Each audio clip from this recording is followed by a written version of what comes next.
The great crystal chamber of Zephyria Prime sparkled with light from 12 different suns. Representatives from across the galaxy sat in their floating chairs, each one different from the others. Some had blue skin and long tentacles. Others looked like walking trees with golden leaves. A few appeared as balls of pure energy held in metal containers. Admiral Thexnal stood at the center of the room. His silver body gleamed as he spoke to the council. The Vraktar Empire grows stronger every day. They have destroyed 17 worlds in the past month alone. The other aliens nodded their heads or made sounds of agreement. The Vraktar were dangerous enemies. They used living ships that could eat entire planets. These bioships grew bigger and stronger after each meal. No one had found a way to stop them yet. We need to work together, Admiral Thexnal continued. Our combined fleets might have a chance against them. Commander Yurthok laughed. His voice sounded like breaking glass. Combined fleets? Is that all we can do? From the back of the room, a small human woman stood up. Ambassador Lila Chen looked tiny compared to the other aliens. Her brown hair was going gray, and she wore a simple blue uniform. There is another option, she said. The room became quiet. All eyes turned to look at her. We could ask for help from Earth, Chen said. Humans have experience with difficult battles. The silence lasted for 3 seconds. Then the entire room burst into laughter. Humans. Commander Yurthok made a sound like a coughing engine. Those primitive creatures. They barely learned to fly between planets. Their biggest ships are made of metal and fire, said another alien. Admiral Thexnal raised his hand for quiet. Ambassador Chen, we respect your species, but humans disappeared from known space 40 years ago. Most of us think they went extinct. Chen's face turned red. They are not extinct. They simply went to explore beyond our borders. With what ships? Asked a tree-like alien. We saw their technology. Chemical rockets and nuclear weapons. Very basic stuff. Dr. Quintel floated forward in his energy bubble. He was very old, even by alien standards. There is the matter of the human beacon network, he said slowly. The laughter stopped again. Several aliens looked uncomfortable. That network was sealed away for good reason, Admiral Thexnal said quickly. The theoretical models showed it could be dangerous. What beacon network? Chen asked. Dr. Quintel's energy form pulsed brighter. Your ancestors built a distress signal system. It was designed to call all humans home if Earth faced total destruction. But our computers predicted that activating it might bring back something worse than humans. Worse how? Chen demanded. We do not know. The models could not predict what humans might become after so much time alone in space. Commander Yurthok waved his clawed hand. This is all foolish talk. Humans were weak when they left. Even if they survived, they would still be weak now. I disagree, Chen said firmly. You judge humans by what you saw before. But humans learn fast.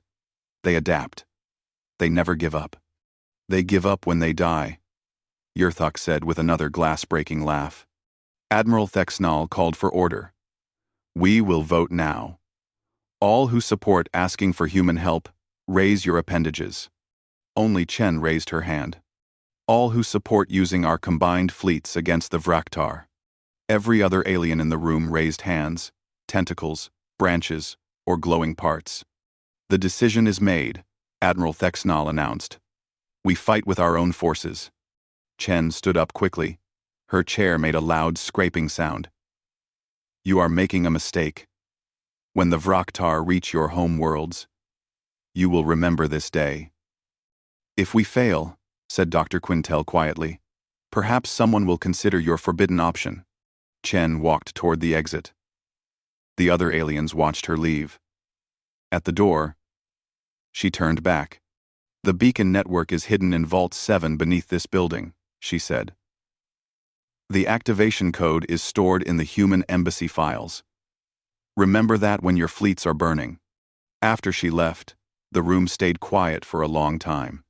"She cannot be serious about that beacon," Commander Yurthuk said finally. "Humans are often serious about dangerous things," Dr. Quintel replied. "That is why some of us fear them." Admiral Thexnal began discussing battle plans. But several aliens kept thinking about Chen's words. The human beacon network had been locked away for 40 years. The computer models that predicted danger were very reliable. They had never been wrong before.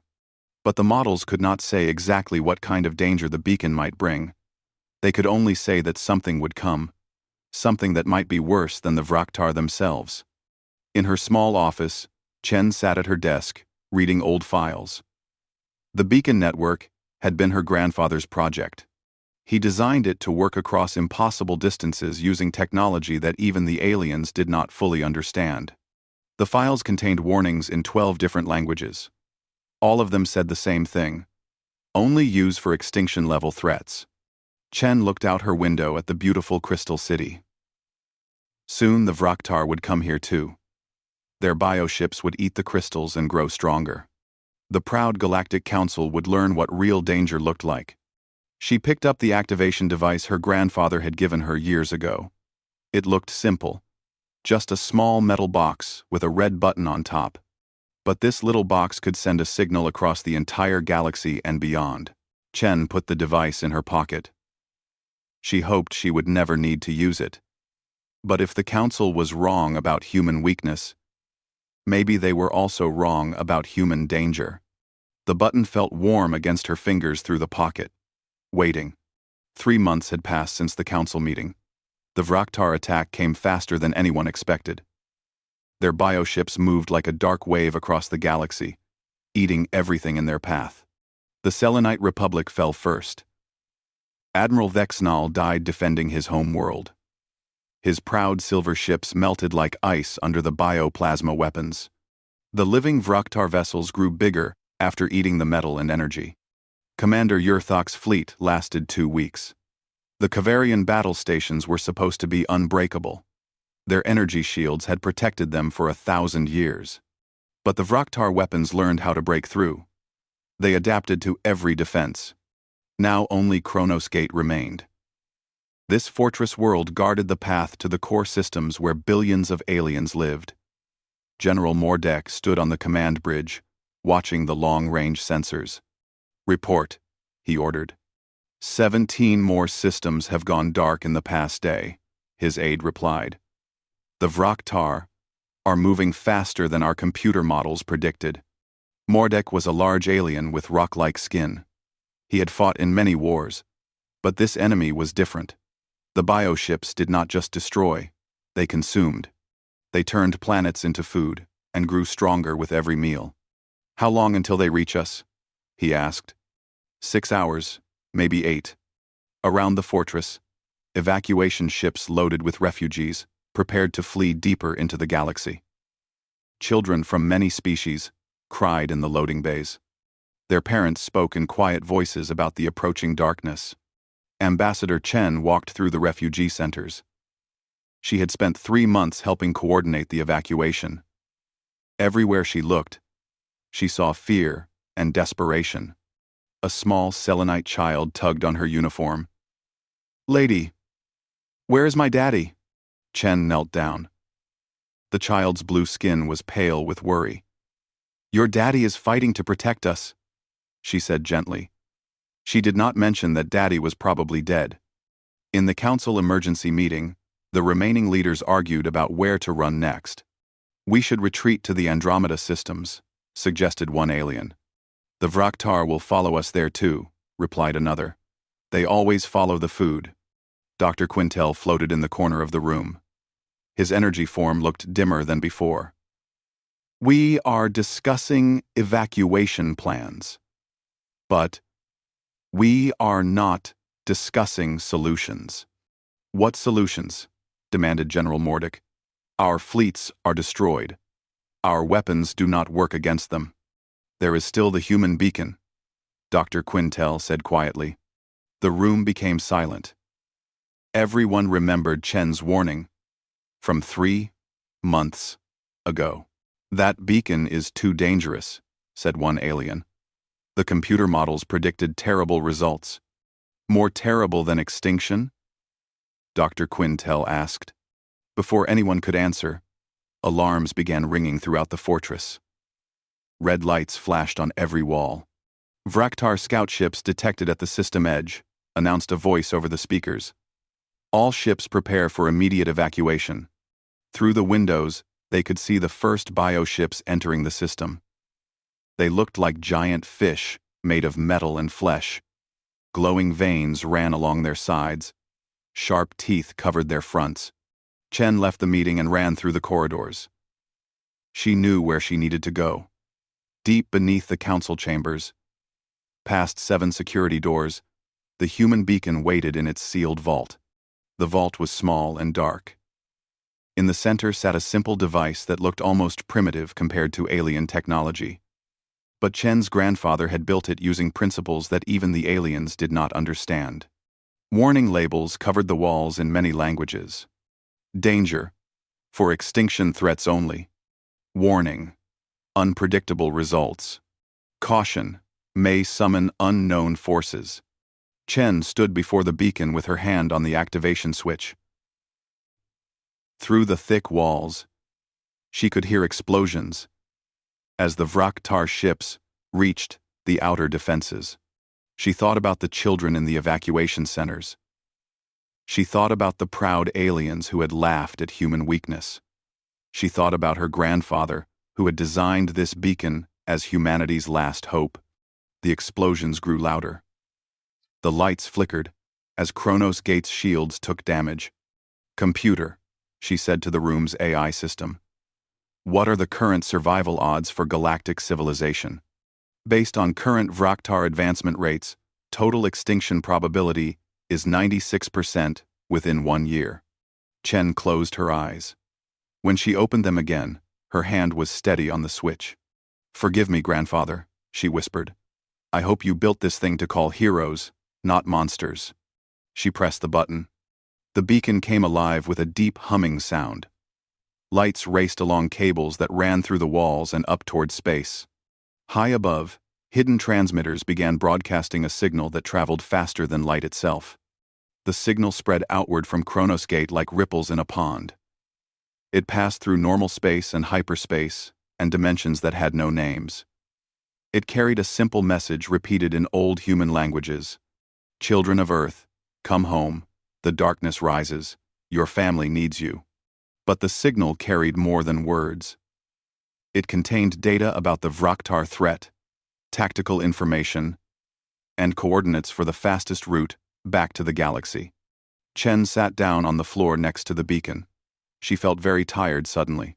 The device would take hours to send the full message across the vast distances to wherever humans had gone. Above her, the battle for Kronos Gate began.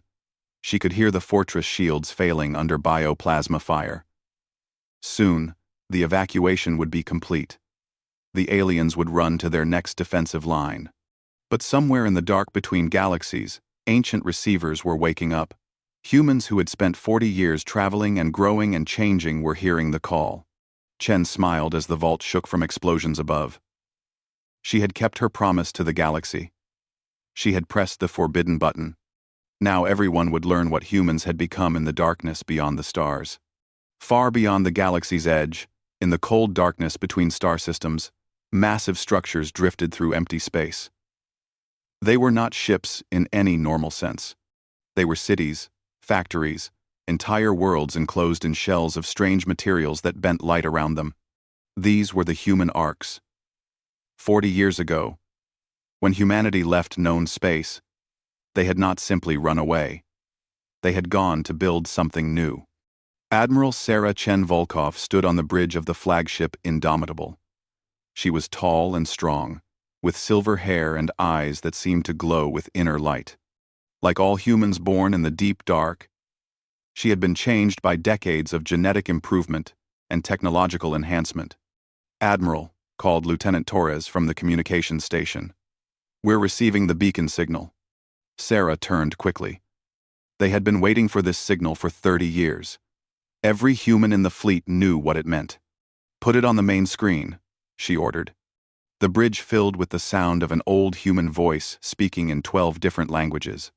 But mixed with the words was something else. Streams of data, tactical information, and a final message from Ambassador Leela Chen. They would not listen about humanity's potential. Perhaps they will listen about humanity's promise. Sarah smiled. The ambassador was still alive. That was good news. "Analysis report," she commanded. Commander Park, a woman whose skin had a blue tint from genetic modifications, read from her display. "The Vraktar Empire has consumed 17 civilizations. Their bioships adapt to any defense. Current galactic forces are in full retreat.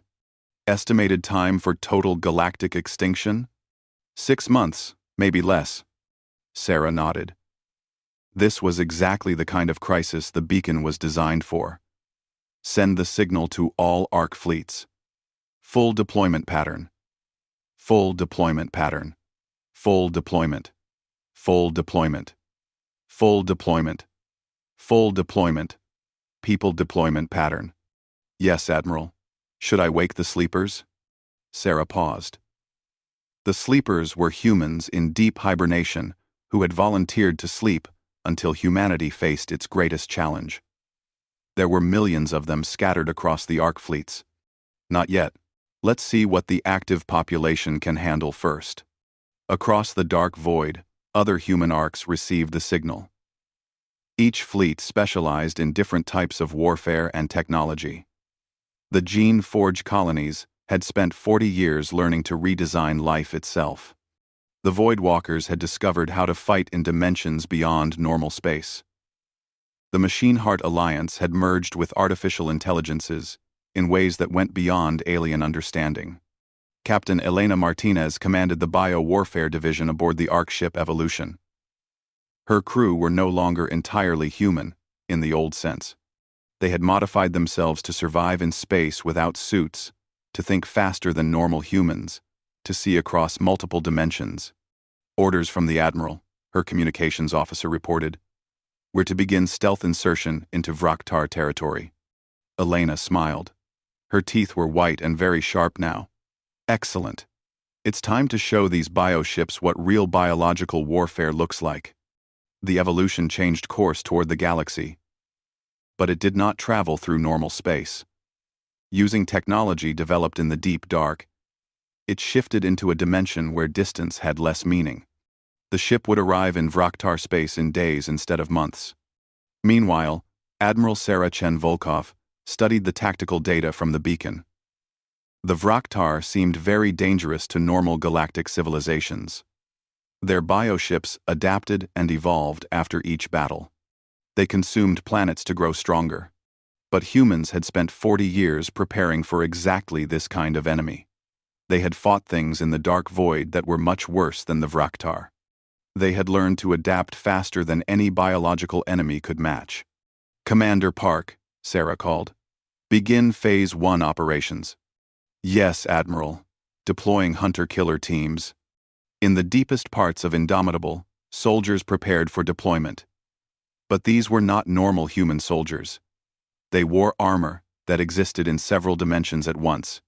Their weapons could rewrite the basic forces that held matter together. Sergeant Kim was one of these enhanced warriors. His original human body was just the core now. Around it was built a shell of smart materials that could become any tool or weapon he needed. His mind was connected directly to quantum computers that could calculate millions of battle scenarios in seconds. "Listen up," he told his squad. "Our job is simple. Find Vraktar bioships and make them stop existing. No prisoners, no mercy, no evidence left behind." His soldiers nodded. They had trained for this mission their entire enhanced lives. The squad boarded a ship that looked like a moving shadow. It launched from Indomitable without making any sound or light. Like Evolution, it traveled through dimensions where normal sensors could not detect it. Back on the bridge, Admiral Sarah Chen Volkov opened a communication channel to all ARC fleets. "Attention all commanders," she said. 40 years ago, the galaxy dismissed us as primitive. They laughed at our chemical rockets and nuclear weapons. They thought humans were weak because we had not learned their advanced technologies. Across the void, hundreds of thousands of enhanced humans listened to her words. They were wrong about our weakness, but they were also wrong about our nature. We did not leave to become conquerors like the Vraktar. We left to become something better. We learned to create instead of just destroy. We learned to heal instead of just hurt. We learned to build instead of just break. Sarah paused and looked out at the galaxy in the distance. The beacon has called us home. Our family needs help. The Vraktar think they are apex predators. They think consumption is strength. They are about to learn that humans do not just survive extinction events. We use them to evolve into something the universe has never seen before. She closed the channel and turned to her crew. "Take us to the galaxy," she ordered. "It's time for humanity's children to come home." The Indomitable began moving toward the distant stars. Behind it, an entire civilization of enhanced humans followed. They had spent 40 years becoming something new in the darkness. Now they would show the galaxy what humans could become when they had time to grow. The first sign that something had changed came from the Outer Rim territories. Vraktar bioships that had been destroying everything in their path simply stopped reporting back to their fleet commanders. Captain Zixara of the Thorian Defense Corps was patrolling near the edge of known space when her sensors detected something impossible. A massive Vraktar hunting pack had been operating in this system just 2 days ago. Now there was nothing. "Run a full-spectrum scan," she ordered her crew. Her sensor officer was a thin alien with 4 arms and purple skin. "Captain, I'm detecting debris fields. But something is very wrong with them." "Wrong how?" "The Vraktar bioships appear to have been torn apart at the molecular level. Their adaptive armor is still intact, but everything inside has been reorganized." Zixara moved to look at the sensor display herself. The readings made no sense. Vraktar bioships were incredibly tough. Their living metal could repair almost any damage. But these ships looked like they had been taken apart by something that understood their biology better than they did. "There are no weapon signatures," her tactical officer reported. "No energy burns, no explosive damage. Whatever did this left no trace." "Captain," the sensor officer called out with excitement in his voice, "you need to see this. The system's third planet. It's showing impossible readings." Zixara looked at the data. Yesterday, the third planet had been a dead rock, stripped bare by Vraktar consumption. Today, it was covered with growing plants and flowing water. "That's not possible," she whispered. Vraktar-consumed worlds stayed dead for decades. But the sensors did not lie. Someone or something had restored an entire planet in less than 2 days. Similar reports began coming in from across the galaxy. Vraktar fleets would enter a system and then simply vanish. Dead worlds would spring back to life overnight. Refugees hiding in asteroid fields would find supply packages that appeared from nowhere. The Galactic Council emergency government was in chaos. They had retreated to their most secure fortress world. But nobody could explain what was happening. General Mordek studied the incoming reports with growing confusion. 17 Vraktar battle groups have disappeared in the past week. We have no idea what's destroying them. That? Vrak? Vrak? Vrak? Vrak? Dr. Quintel floated beside him, the old energy being seemed brighter than before. "Perhaps we should consider that they are not being destroyed." "What do you mean?" "The reports say there is no battle damage, no signs of weapons fire." "What if something is changing them?" Before Mordek could answer, every alarm in the command center began ringing at once. "Unknown contact materializing in the command center," called a security officer. The air in the middle of the room began to shimmer. Then, without any flash or sound, A human woman appeared standing before them. She wore a simple dark uniform that seemed to bend light around it. Her brown hair was pulled back, and her eyes held a depth that reminded Dr. Quintel of looking into deep space. She appeared completely human, but there was something more about her presence. "I am Commander Elena Vasquez of the Terra Reconnaissance Corps," she said. Her voice was calm and confident. "You activated our beacon. We heard your call. We came." General Mordek reached for his weapon, but his hand would not move. The human woman had not done anything threatening, but somehow he could not bring himself to point a gun at her. "How did you get past our shields?" he demanded. "We walked through them," Elena said simply. "Your technology is based on manipulating three-dimensional space. We have learned to work in several dimensions at once." "Impossible," said the chief scientist. "Our models show that humans barely understood basic physics when they left." Elena smiled.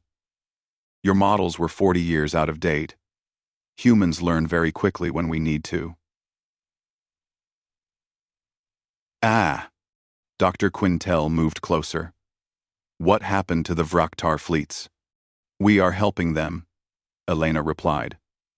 "The Vraktar believe that consumption equals strength. They think they must eat others to survive. We are teaching them better ways to live." "Teaching them?" General Mordek was confused. "They are savage monsters." "They are frightened children," Elena said calmly. "They consume because they fear starvation. We are showing them how to create food instead of stealing it." She gestured, and the air above her hand filled with a three-dimensional image. It showed Vraktar bioships, but they looked different now. Instead of sharp teeth and claws, they had gardens growing on their surfaces. Instead of weapons, they carried tools for building and healing. "You changed them?" Dr. Quintel asked in amazement. "We helped them change themselves. Humans do not conquer other species. We help them become better versions of what they already are." General Mordek stared at the images.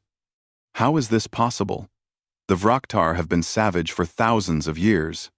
"They were savage because they were afraid," Elena explained. "Fear makes creatures do terrible things. We removed their fear by showing them abundance instead of scarcity." "But how did you develop such technology?" asked the scientist. 40 years ago, humans had chemical rockets and basic computers." Elena's smile grew warmer. 40 years ago, humans had something more important than advanced technology. We had the ability to cooperate. We spent these decades learning how to perfect that cooperation." She gestured again, and new images appeared. They showed human cities that existed across multiple dimensions, gardens that grew in the vacuum of space, and machines that built themselves from pure energy. "We did not spend 40 years building better weapons," Elena continued. "We spent 40 years learning how to make life better for everyone, how to heal damaged worlds, how to help species overcome their fears and limitations." General Mordek lowered his weapon completely. "What do you want from us?" "Nothing," Elena said. "We want to give you things. New technologies that will help you explore the universe safely. Medical advances that will extend your lives. Agricultural techniques that will end hunger on your worlds." "In exchange for what?" Dr. Quintel asked, suspiciously. "In exchange for letting us help," Elena replied. "Humans are happiest when we are making life better for our friends. The galaxy is our friend now." She stepped backward and began to fade from view. "Wait," called General Mordek. "Where are you going?" "Back to work," Elena said as she disappeared. "There are many damaged worlds to heal. Many frightened species to help. Many problems to solve." The command center fell silent after she vanished. The assembled aliens stared at the space where she had been standing. Finally, Dr. Quintel spoke. "I believe we may have underestimated human potential." General Mordek nodded slowly. "Ambassador Chen tried to warn us. Humans do not just adapt to challenges. They turn challenges into opportunities to become something better. Outside the fortress, dead worlds were blooming with new life. Former enemies were learning to cooperate. And somewhere in the dark between galaxies, humanity's children continued their endless work of making the universe a better place for everyone. 6 months after the beacon activation, Ambassador Leela Chen stood before the rebuilt Galactic Council chambers. But everything was different now. The room was bigger, brighter, and filled with twice as many species as before. Former Vraktar bioship captains sat beside Selenite admirals. Their appearance completely changed. Where once they had looked like armored predators, now they appeared as graceful beings with skin that could photosynthesize energy from light. They no longer needed to consume other life forms to survive. "The transformation is complete," announced Dr. Quintel, his energy form now a brilliant gold instead of the dim flicker from months ago. Human medical technology had helped him overcome the energy degradation that threatened all his people. The former Vraktar Empire has become the Vraktar Cooperative. They are now our partners in galactic restoration. Commander Yurthok, whose glass-like body had been repaired by human nanotechnology, stood to address the assembly. "I must offer a formal apology to Ambassador Chen. When she spoke of human potential, I laughed." Chen smiled from her seat. She looked younger than before. Human medical advances had added decades to her lifespan while improving her health. "No apology needed, Commander. You judged humans by what you could see. You had no way to know what we might become." Admiral Sarah Chen Volkov entered the chamber through normal doors this time, though her ship remained cloaked in the dimension next to normal space. She wore a simple uniform that looked almost primitive compared to the advanced alien clothing around her. But everyone in the room understood that appearances meant nothing when it came to humans. "The restoration projects are ahead of schedule," Sarah reported. 17 dead worlds are now supporting life again. The former Vraktar fleets have been converted to mobile terraforming platforms. They are helping us heal the galaxy faster than we originally planned. General Mordek consulted his datapad. "Our preliminary count shows that human intervention has saved approximately 4 billion lives across 42 star systems. The refugee crisis is officially over." But the numbers only told part of the story. Humans had not simply stopped the Vraktar threat. They had transformed it into something helpful. Bioships that once consumed planets now carried seeds and atmosphere processors to restore dead worlds. Warriors, who had lived only to fight, now worked as gardeners and builders. "I do not understand how you accomplished this so quickly," admitted the chief scientist. "Our behavioral modification programs take decades to show small results. You changed an entire species in months." Sarah smiled. "We did not change them. We helped them discover who they really wanted to be, underneath their fear and hunger." A former Vraktar captain named Zethkar stood up. His new form was tall and elegant, with skin that sparkled like stars. "The humans showed us abundance," he said in a voice like wind chimes. "For thousands of years, we consumed because we believed the universe was empty and hostile. Humans taught us that the universe is full of energy and life. We no longer need to take from others." "But how did they teach you this?" asked Dr. Quintel. "They showed us their gardens that grow in empty space," Zethkar replied. "They demonstrated machines that create matter from quantum fluctuations. They proved that scarcity is an illusion created by limited imagination." Zethkar replies. Chen leaned forward. "Is this why you disappeared from known space? To learn these technologies?" Sarah shook her head. "We left to learn something more important than technology. We left to learn how to be better humans." She gestured, and the air filled with images of human communities in the deep dark. They showed cities where multiple species lived together in harmony. Schools where alien children learned alongside human children. And laboratories where different minds worked together to solve problems. 40 years ago, humans were good at cooperation," Sarah continued. "But we were still limited by our fears, our prejudices, our small thinking. We spent 4 decades learning to overcome those limitations. You became perfect beings? Asked one alien with obvious skepticism. No, Sarah laughed. We became better humans. We still make mistakes. We still disagree with each other. But we learned how to make mistakes that help instead of harm. We learned how to disagree in ways that create solutions instead of problems. Ambassador Chen stood up. The Council has prepared a formal invitation for humanity to join as full members of galactic civilization. The room fell quiet. Everyone waited for Sarah's response.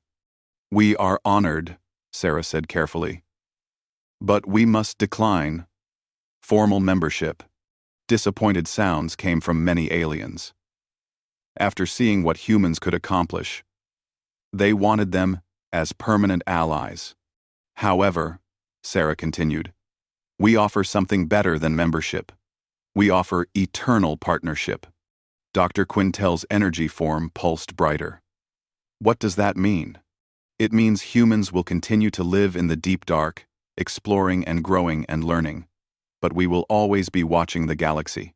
Whenever any species faces extinction or suffering that they cannot handle alone, they can call us. She pointed toward the ceiling. We are installing new beacon relays throughout galactic space, not just to call humans, but to create a network that connects all species. No one will ever face destruction alone again. General Mordek nodded approvingly. A mutual defense agreement. More than defense, Sarah corrected. A mutual growth agreement. When any species discovers something wonderful, they can share it with everyone. When anyone faces a problem they cannot solve, they can ask for help from those who might know the answer. The former Vraktar captain Zeethkar stood again. Sarah smiled. We will teach other species to become the best versions of themselves. Humans are not the ultimate form of life. We are just one path among many. Every species has unique gifts. Our job is to help everyone discover and share their gifts. Dr. Quintel floated forward. And if we face another crisis, like the Vraktar Empire, then you press the button again, Chen said simply. The Council voted unanimously to accept humanity's offer of eternal partnership. As the meeting ended, beings from dozens of species mingled in the chamber, sharing ideas and making new friendships. Ambassador Chen walked to the viewing window and looked out at the stars. In the distance, she could see ships from many worlds working together to build something that had never existed before. A galaxy where cooperation was stronger than competition, where abundance was more powerful than scarcity, where the greatest strength came from helping others become strong. Sarah joined her at the window. Any regrets about pressing that forbidden button? Chen smiled. Only that I waited so long to press it. Above them, new beacon relays spread their signals across the galaxy. The network carried messages of hope, offers of help, and invitations to join the greatest adventure in the universe.